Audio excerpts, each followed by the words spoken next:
Houve aqui um problema técnico com a Ruth, portanto eu vou começar a apresentar-me. Sou Inês de Almeida Afonso, sou de Lisboa, sou estudante de Ciência Política e Relações Internacionais no Instituto de Estudos Políticos da Universidade Católica Portuguesa. Sou escritora, já há 2 anos, e estou neste painel precisamente para falar de algo que é muito querido para mim e muito pessoal, visto que o meu pai e a minha família paterna foram refugiados de guerra, especialmente da guerra ultramar. Haveremos de falar melhor desse tema mais daqui para a frente, mas agora vou passar a palavra à Ruth para se apresentar. Bom dia Inês, bom dia Adriano, bom dia a todos, obrigada ao infinito por esta hipótese e esta oportunidade de falarmos de um tema que nos é querido e ao mesmo tempo dorido, não é verdade? Mas tanto eu como a Inês achamos que chegou a hora de partilharmos um bocadinho do que é de um assunto que nos toca muito o coração. Antes disso, quero dizer que o meu nome é Ruth Colasso, eu sou nascida em Angola, nasci em Angola, em Benguela, e toda a minha família já é de Angola há 5 gerações, eu faço parte de um grupo de pessoas chamados colonos, que foram para Angola na altura. Passei também pelo período de um campo de refugiados, de uma guerra, e fui então para a África do Sul, onde passei a minha adolescência, e depois, mais tarde, andei por aí pelo mundo a trabalhar e a aprender, e sou formada em línguas e em ensino de línguas. Também sou escritora, também sou autora, também tenho um livro. Conheci a Inês através de um amigo que acidentalmente nós fomos ver e ele tinha estado no mesmo campo de refugiados que eu. É uma pessoa da minha idade, mais ou menos, e travamos conhecimento e partilhamos muito do que nós vivemos. Entretanto, conheci a Inês, e a Inês também muito interessada em tudo o que se passou. Comecei a partilhar com ela estas coisas todas e tem sido uma amizade bonita entre 2 gerações e temos partilhado muita coisa e inclusive temos um sonho partilhado, mas isso ficará para mais tarde. Não sei, Inês, se queres juntar mais alguma coisa aqui antes de começarmos? Penso que não, penso que está tudo dito. Acho que chegou mesmo à altura de falarmos sobre algo que nos custa, mas também sabemos a necessidade que temos, não só para nós, mas também para os outros, de falar sobre isto, algo que nos é muito pessoal e sensível, Sim. mas chegou à altura de ser abordado. Eu acho que é mesmo um tema sensível. Tenho falado com algumas pessoas sobre o assunto e sei que possivelmente ao mexermos neste assunto poderá eventualmente haver uma abertura de várias feridas, mas eu costumo dizer que a cura está na ferida e nós temos que tratar da ferida para que a cura aconteça. O que eu gostava de essencialmente falar aqui contigo e partilhar com quem nos está a ouvir é essencialmente que isto é uma conversa que vai tocar e pretendemos que toque na parte nua e crua, da parte humana do que se passou lá. Não temos pretensão nenhuma em termos políticos, não temos ideia nenhuma de trazer políticos ou culpas, ou seja lá o que for para a conversa, mas essencialmente falar da injustiça do silêncio, porque nós próprios que passamos por esta fase, por esta provação, nós próprios tivemos a tendência de não falar muito, não por vergonha, mas porque doía muito e porque tivemos uma etapa muito difícil a ultrapassar. E daí eu não me ter surpreendido quando tu me disseste que só passado uns tempos é que o teu pai te disse, é que tu soubeste que o teu pai tinha passado pela experiência que passou. Eu estava a pensar, talvez fosse boa ideia tu explicares como é que tu chegaste a este tema, como é que chegaste a esta curiosidade tua e que se tornou uma paixão, basicamente, não é? Sim, é verdade. Portanto, eu sou filha de mãe portuguesa e o meu pai nasceu em Angola, em Sá da Bandeira. E ao longo de Willa, não é? Porque Vila, entretanto exatamente. estou mudando muitos nomes, sim, sim. Exatamente. E ao longo do meu crescimento eu fui sempre visitando a casa onde a minha mãe cresceu, a escola onde a minha mãe andou, o parque onde ela brincava, onde faziam os bailaricos, e eu sempre questionei, então, onde é que está a casa do meu pai? Onde é que o meu pai cresceu? Onde é que está a escola do meu pai? Onde é que ele me pode contar que brincou com os amigos? E eu soube, inicialmente eu soube que ele era de facto angolano e que nasceu em Angola e cresceu em Angola, mas o porquê dele ter saído de Angola é que nunca me foi dito quando eu era mais pequena, porque era uma ferida ainda muito aberta. E ainda hoje, passado 46 anos desde que ele fugiu de Angola, ainda está muito, muito aberta e muito sensível. E portanto, foi aos poucos, foi com algumas perguntas minhas, com alguma maturidade, que o meu pai foi conseguindo explicar certas situações que obviamente não são fáceis para explicar a uma filha pequenina. Claro. E portanto, eu sempre fiquei um pouco injustiçada com isto, porque não é justo, alguém que nasceu no seu país, e aquele era o país dele e dos meus tios e tantos outros, da Ruth, de tantos, e tiveram que se vir embora e nunca mais olhar para trás, deixando tudo, do dia para a noite. O Sim, meu pai foi. tinha 17 anos quando fugiu e começou a fuga, com o meu avô, e eu não quero imaginar, eu tenho 20 anos agora e não consigo imaginar com 17 anos ter que passar por isso e ir para um país que nunca esteve, que nunca conheceu. Com uma língua diferente, em muitos casos, não é? Porque o povo dividiu-se em vários grupos. Desculpa interromper, eu fiz parte desse povo que fugiu e que abandonou, eu não diria abandonou, mas eu diria mesmo que fugiu. Eu fiz parte desse povo, estava entre eles e de repente, de um dia para a noite, deixámos de ver a avó que vivia na casa ao lado, a tia que estava a 2 quarteirões, os amigos com quem crescemos e brincávamos na rua, porque naquela altura, no calor, brincava-se na rua.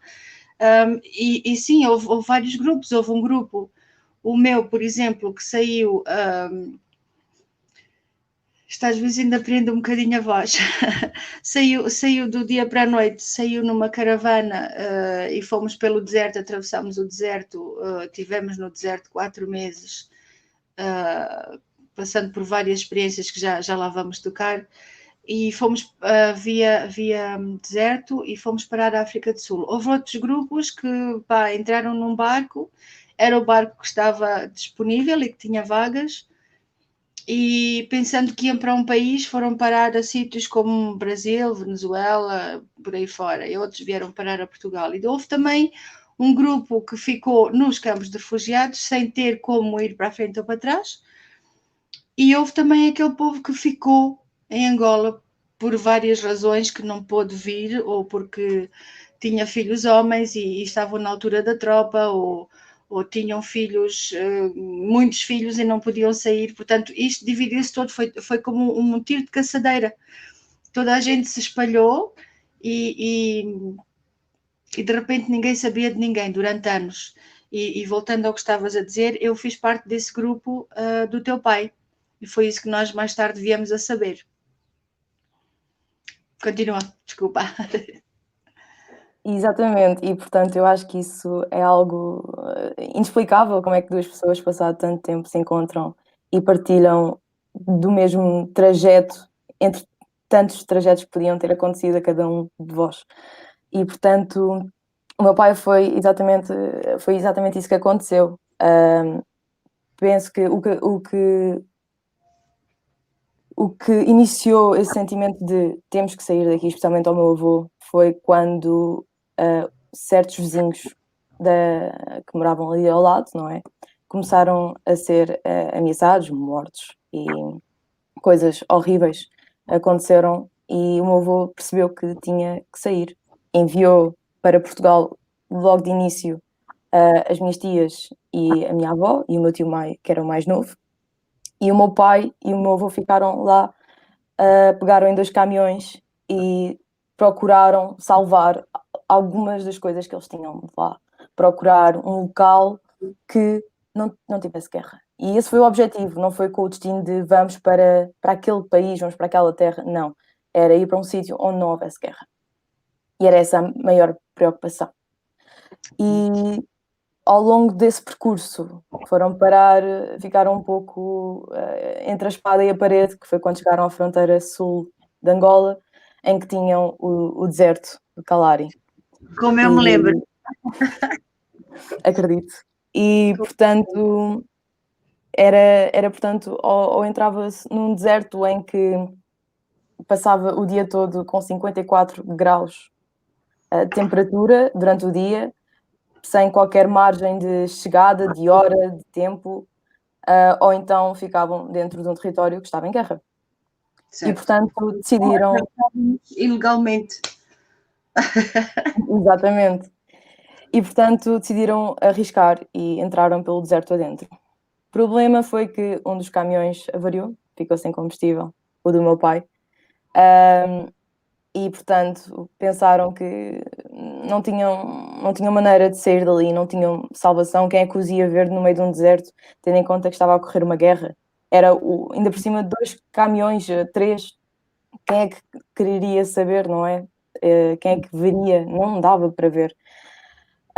E, portanto, as esperanças foram-se. E eu volto a relembrar, o meu pai tinha 17 anos, era um jovem, que lhe deram um caminhão para as mãos e disseram: foge. E a sorte é que nós lá, como tínhamos muito espaço aberto, né? Começávamos muito cedo a fazer diabruras com os carros uns dos outros e com os carros dos pais, e eu acho que isso acabou por ajudar muita gente a conseguir sair também, no caso do teu pai e do teu tio também. Olha, comigo foi também atribulado. Eu lembro-me de estar na escola. Por vezes é um pouco difícil selecionar as memórias, mas porque elas aparecem todas de rompante, mas eu vou remediando. Eu lembro-me de estar na escola, já o país estava em tumulto e já havia muita instabilidade, e já apareciam muitos, começavam a aparecer pessoas que vinham fugidos do norte para sul, porque a grande turbulência começou primeiro no norte. E eu lembro-me de uma vez estar à mesa com o meu pai e com a minha mãe, e o meu pai e a minha mãe dizerem um para o outro que não podíamos continuar sentados à mesa a comer, sabendo que havia famílias alojadas num liceu, a dormir no chão, porque vinham com a roupa que tinham no corpo. E lembro-me dos meus pais se levantarem, nem acabámos a refeição. Lembro-me deles se levantarem e entramos no carro e fomos dar uma volta à cidade. E a minha mãe tinha dito, lembro-me da minha mãe dizer ao meu pai: os primeiros que a gente encontrar que precisem de ajuda, vamos ajudar. E foi ao virar da esquina, mal virámos a esquina, ao pé do liceu, nunca mais me esqueço, ao pé do liceu onde andava a minha prima, estava uma família, 2 famílias, aliás, com senhoras, crianças, 2 homens, e que não tinham nem espaço para dormir dentro das instalações do liceu. Uma delas estava grávida já no fim do tempo, então nós parámos, e quantos coubessem no carro era quantos vinham. E eu lembro-me que os senhores, o marido das 2 senhoras, os maridos das senhoras não vieram, preferiram antes que viessem as mulheres e as crianças, e em nossa casa instalou-se um mini campo de apoio, e eu lembro-me de estar encostada e ver a minha mãe atarefada a dar-lhes o que eles precisavam, e as mães a darem banhos aos filhos e a sentarem-se e a comerem-se. Eles tinham vindo praticamente a pé lá do norte, estamos a falar de 5.000 e tal quilómetros, e lembro-me do alívio e da gratidão que aquelas pessoas tiveram para com os meus pais, mal sabendo eu que mais tarde seria eu e os meus pais a passarmos pela mesma coisa. Continuo a referir que é importante nós mantermos aqui Anota que é um relato só do que se passou e não político, certo? Não tem nada a ver com política, tem a ver com a parte nua e crua do que foi ser um ser humano, uma criança, uma pessoa, nesta odisseia toda.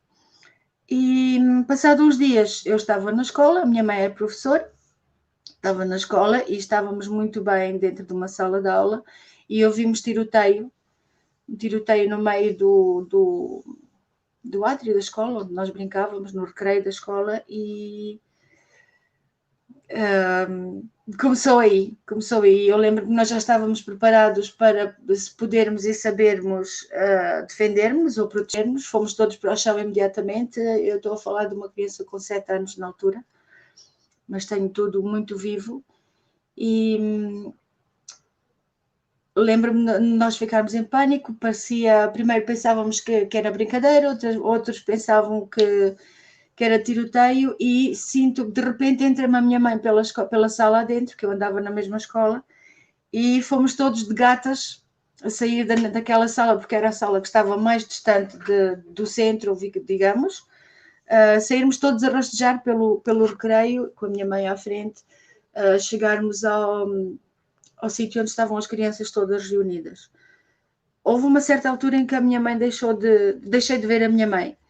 Mais tarde, quase anos, vim a saber que a minha mãe comia à frente tinha sido, digamos, identificada como um alvo a bater, e teve uma arma apontada para ela encostou-se à parede, e à volta do corpo dela foi rodeada de balas, foi baleada à volta na parede, mas depois lá a deixaram vir, perceberam que ela não era nenhuma ameaça.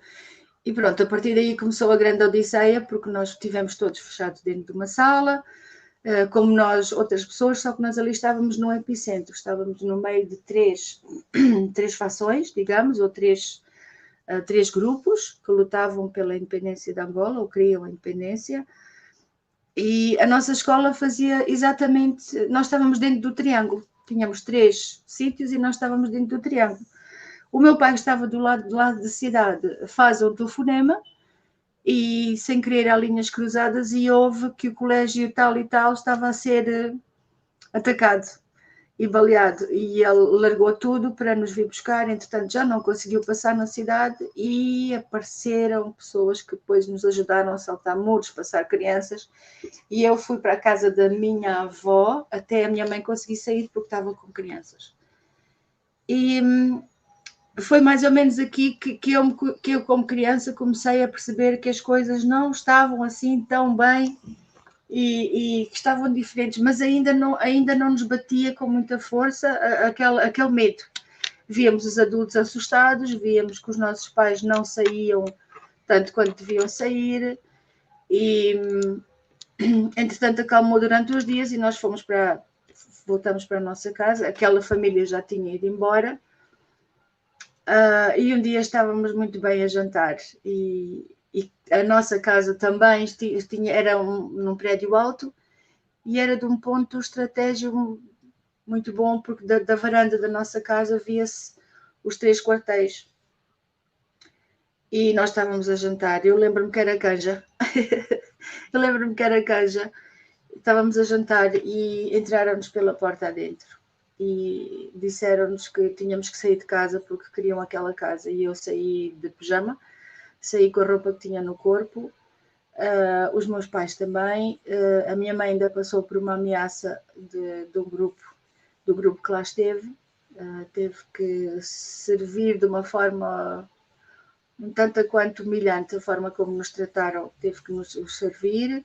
E nós saímos de casa com a roupa que tínhamos no corpo, e eu que ainda hoje, eu sei que se a minha mãe tiver a ver isto vai se rir, e a sombrinha, um chapéu de chuva que me tinham dado naquele dia, vermelha com os quilos. E deixamos tudo, viemos com a roupa que tínhamos no corpo e fomos então para a casa da minha avó, e começamos a ver então a família a que estava perto a tentar ficar unida, porque nós não podíamos nem sair de uma casa para a outra, e a que estava longe simplesmente deixámos de saber dela.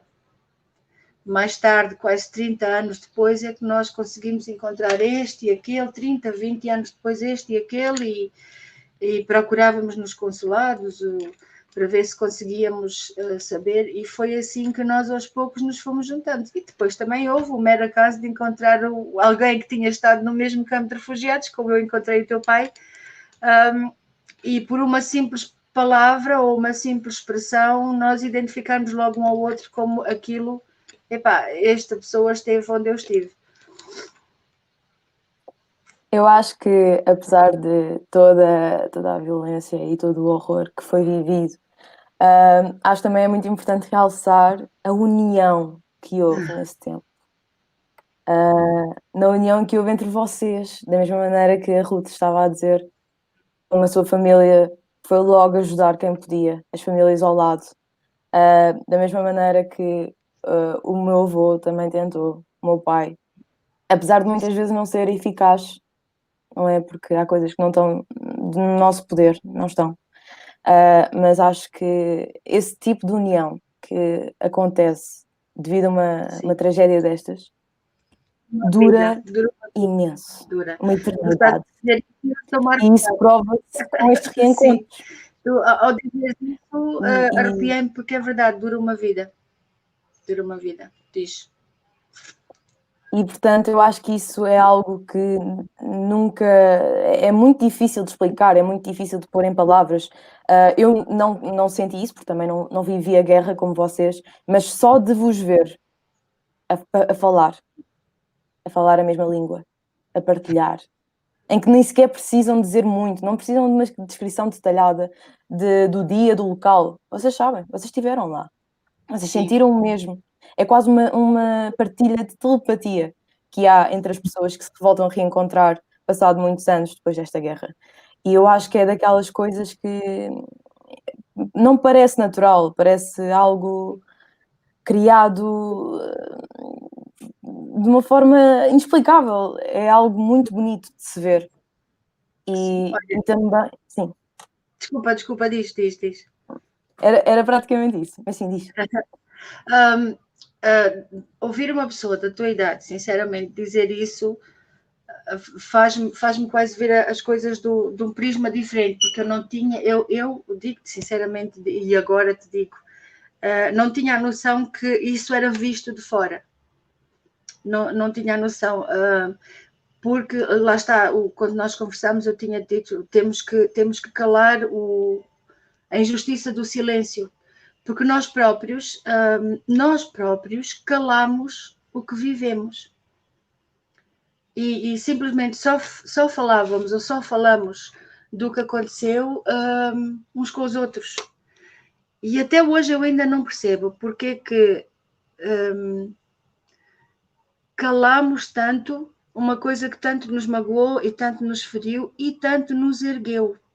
É importante dizer isto. Eu acho que eu não consigo imaginar, pelo menos por mim, não posso dizer que seja vergonha, mas foi tão dorido, tão sofrido, tão intenso passar por tudo o que passamos, e eu já vou relatar algumas só para termos alguma ideia. Não irei ser muito extensa, porque isso será para mais tarde, mas foi tão intenso que quase que ficou guardado dentro de nós, dentro de um cofre mudo, onde só é permitida a emoção. Foi muito forte, foi muito intenso. Eu posso citar algumas situações em que eu, como criança, vi e outras crianças viram, ainda antes de começarmos a nossa fuga, mulheres a serem desventradas, mulheres grávidas a serem desventradas no meio da rua, e atos de... A guerra nunca é justa para ninguém, e a guerra nunca há sempre lados, há sempre quem está a favor, quem está contra, quem compreende, quem não compreende, mas eu acho que no meio disto tudo o que está mesmo é quem está lá dentro, e quem passa pela dor e pelo medo e pela confusão, a confusão que nos fazia daquilo estar a acontecer no nosso país, daquilo estar a acontecer no nosso bairro. pessoas que no meio de um tiroteio subiram para cima de uma árvore para se esconderem e acabaram por ser baleados lá em cima. Depois houve aquela vendetta, aquela vingança entre os vários polos de poder, em que apanhava-se um para se vingar do outro, e houve métodos de tortura que foram aplicados que nós próprios víamos e tivemos conhecimento, pessoas fechadas dentro de um barril de água durante dias com águas a pingar na cabeça, carros assaltados, pessoas presas só porque tinham alguma coisa que poderia eventualmente identificá-los com outra ideologia. Foram muitas coisas que aconteceram.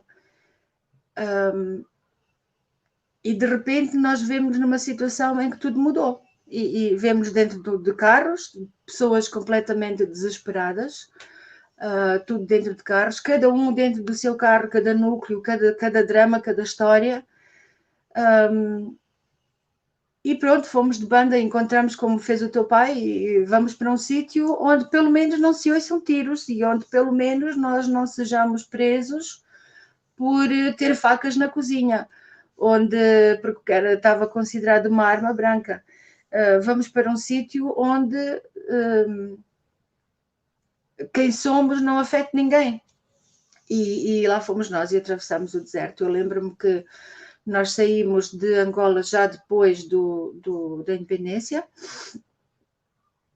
e tivemos uma altura em que primeiro começamos a percorrer aquela savana, não é? Que ainda hoje me dá muitas saudades, porque começamos a percorrer a savana e a meio de uma noite eu lembro-me de repente nós só ouvirmos tiroteio e ouvirmos, eu pequenina sentada no carro, ver balas a passarem fogo à noite e lembro-me de repente a minha mãe pôr-me no chão do carro, tapar-me com latas e com mantas, que era o que havia para sustento, foi o que se conseguiu pôr no carro, latas de leite condensado. E de repente estávamos no meio de um tiroteio sem saber de quem, estávamos sozinhos, os outros carros tudo espalhado e nós ficamos sem saber onde estávamos, no meio do mato. Só de manhã é que vimos onde é que estávamos e o que estava a passar. Mais tarde tivemos outra emboscada em que nós fomos tendo emboscadas sempre porque havia vários pontos de controle, não é? Mas nem sempre era um posto de controle pacífico, por vezes tínhamos que fugir pelo mato e tivemos outro posto de controle onde a nossa família foi separada, metade dos carros foram autorizados a continuar, outra metade ficou, e mais uma vez a família separada e a fome e a sede. Eu lembro-me que chegou um ponto que a minha mãe já só tinha leite condensado, latas de leite condensado no carro, então misturava-se aquilo com água do rio, ainda não tínhamos entrado no deserto, misturava-se aquilo com água do rio porque rendia mais e até hoje quando eu vejo uma lata de leite condensado há qualquer coisa em mim que sinto uma ternura, uma saudade, e há outra parte em mim que eu quase que sinto a sede e a fome. Há outras experiências, como estar dentro de uma tenda. Nós estivemos no campo de refugiados dentro de tendas durante muito tempo, e eu até hoje, quando vou a um campismo e cheiro a tenda, aquilo faz-me lembrar logo as areias do deserto. E pronto, fomos andando por Angola, fizemos o caminho norte-sul, portanto, e fomos a caminho da entrada da África do Sul, que na altura era África do Sul ainda, agora é Namibe, sudoeste africano, e estávamos perto da fronteira do Rundo, que é uma terra fronteiriça do lado lá do rio, e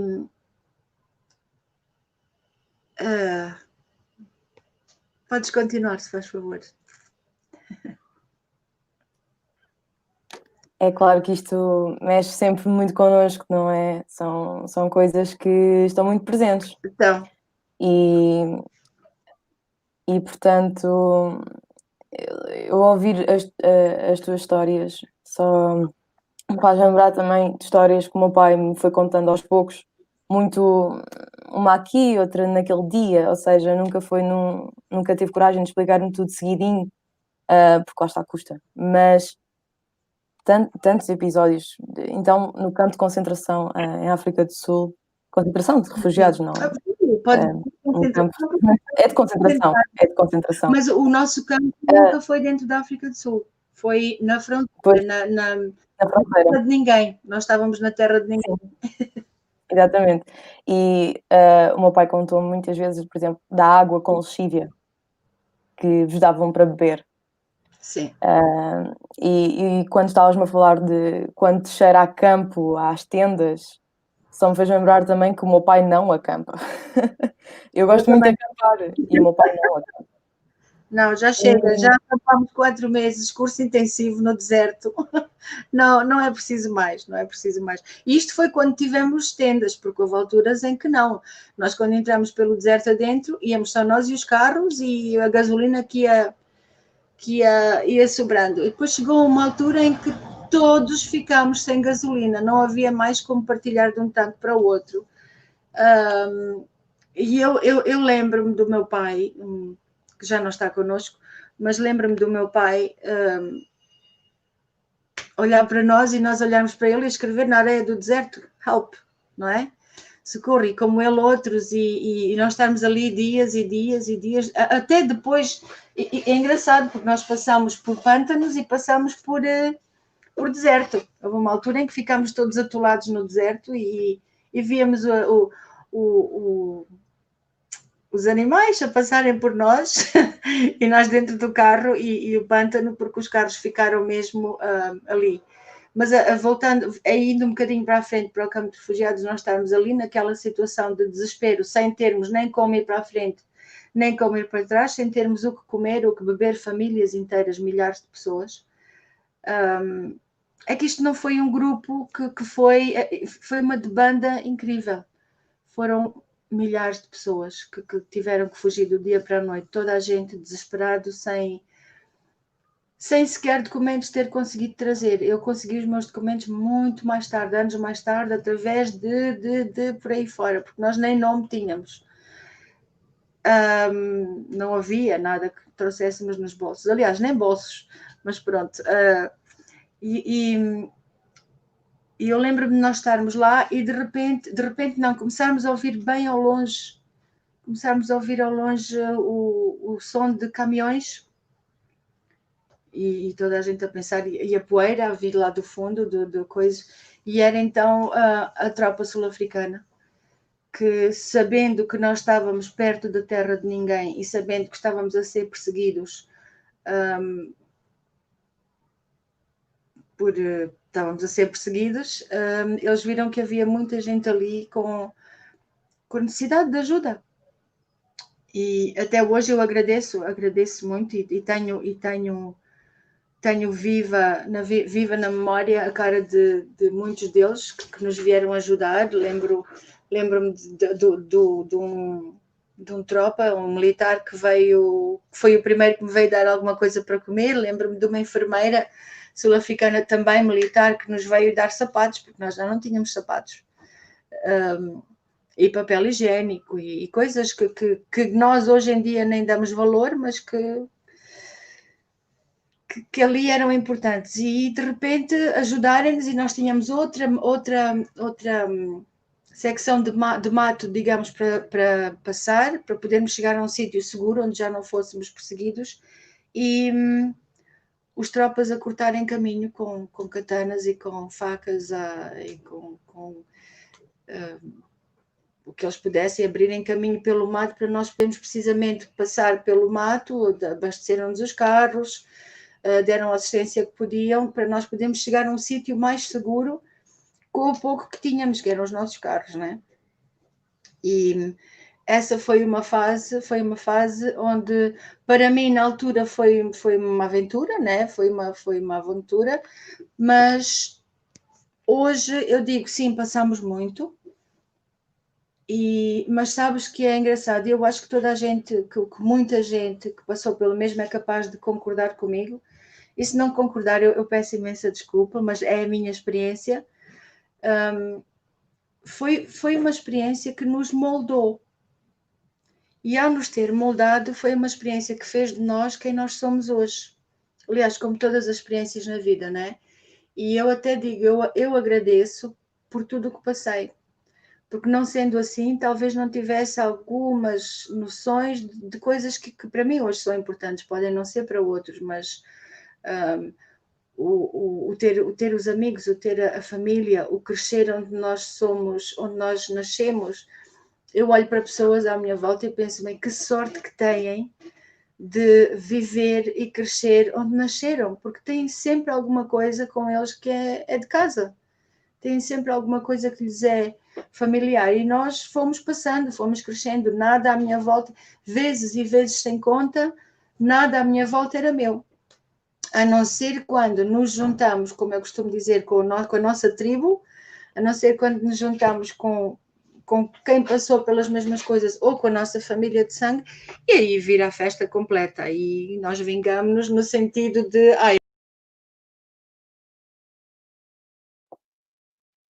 Agora houve aqui um problemazinho, perdemos aqui a Ruth por uns segundos. Mas é isto mesmo que a Ruth estava a falar. Nós, quando nos reunimos todos, e eu não nasci em Angola, mas de alguma forma este sentimento. Desculpa, eu caí um bocadinho. Não faz mal. E não sei o que perdi. Não faz mal, estava só a complementar algo que disseste. Sim. Este sentimento que eu própria já mencionei há bocado, que dá para ver quando as pessoas se reúnem e que viveram esta experiência de novo, é algo que passa muito facilmente, mesmo que não queiram. E eu falo isto no meu caso pessoal, porque eu nunca fui a Angola, nunca, não sou angolana, sou portuguesa, sempre vivi em Portugal, mas eu sinto que tenho uma parte de mim angolana e não foi preciso eu ir a Angola e viver lá para saber isso, porque as origens e as raízes das pessoas continuam cá. E o meu pai, mesmo com o terror, mesmo com as memórias, com a experiência, com a vivência, que foi o crescimento dele, conseguiu passar-me as bases. Fosse, às vezes, num jantar de família, surgir umas palavras na língua local de onde eles moravam, ou com a gastronomia que é a minha comida favorita, admito, é moamba. Não há outra maneira, adoro moamba. Moamba e Calulu. Então, exatamente. E portanto, já como há dias eu estava a falar com a Ruth e a Ruth comentou comigo que a filha uma vez disse: "Mãe, tenho saudades de Angola". Sim, a minha filha tinha 5 anos para aí e ouvia-nos falar sobre histórias de Angola e histórias da nossa juventude e da nossa infância. E ela um dia virou-se para mim e disse: "Oh mãe, tenho saudades de Angola". O que para mim na altura enterneceu-me bastante. Mas depois eu pensei: meu Deus, o que é que eu estou a passar? E faz-nos pensar no que é que nós passamos para os nossos filhos no que diz respeito a heranças emocionais. Nós falamos muito da herança cultural, da herança isto, aquilo, mas a herança emocional, a carga emocional que isto teve na minha filha fez-me pensar. E tenho agora o meu gato aqui, e foi a altura em que eu percebi que eu estava na altura de começar.